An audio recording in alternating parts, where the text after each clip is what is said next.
Assalamualaikum warahmatullahi wabarakatuh.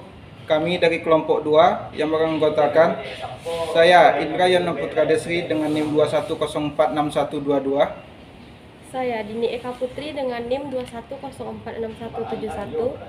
Saya Aulia Ningrum dengan NIM 21046097.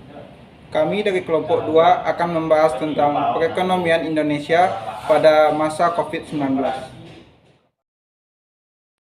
Sejak awal tahun 2020, dunia digemparkan oleh kehadiran wabah virus COVID-19. Virus ini berasal dari Cina, tepatnya di Wuhan. Virus COVID-19 ini merupakan virus yang menular yang menyerang sistem pernapasan.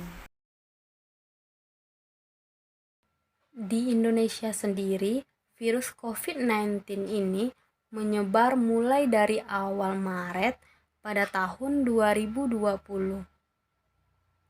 Wabah virus COVID-19 ini juga membuat banyak negara ketakutan karena dapat merenggut nyawa banyak manusia.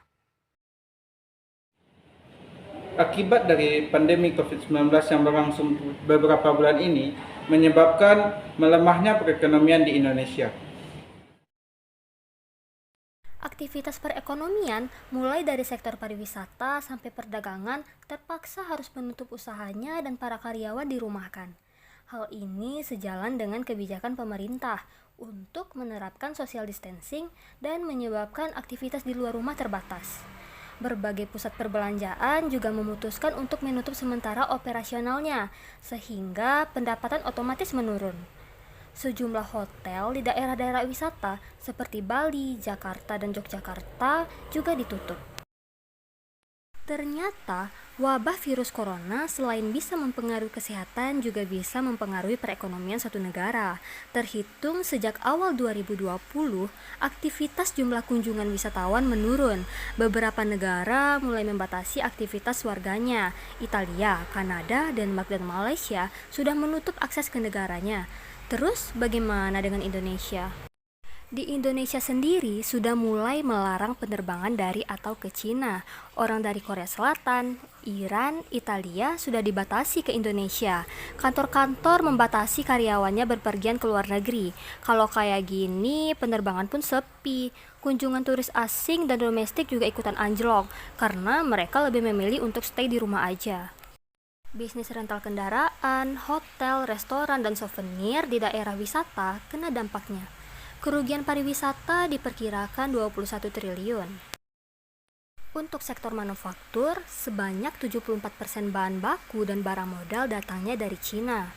Untuk pabrik sepatu, tekstil, sampai elektronik terancam stop produksi. Kalau begini, para buruh pabrik terancam dirumahkan atau di PHK. Padahal setiap tahun, lulusan baru harus mendapatkan pekerjaan. Akibatnya, pengangguran menjadi bertambah banyak. Pemberlakuan pembatasan sosial juga berdampak pada aktivitas ekspor dan impor pada negara-negara. Dampak dari wabah COVID-19 ini begitu banyak merugikan berbagai pihak pelaku ekonomi.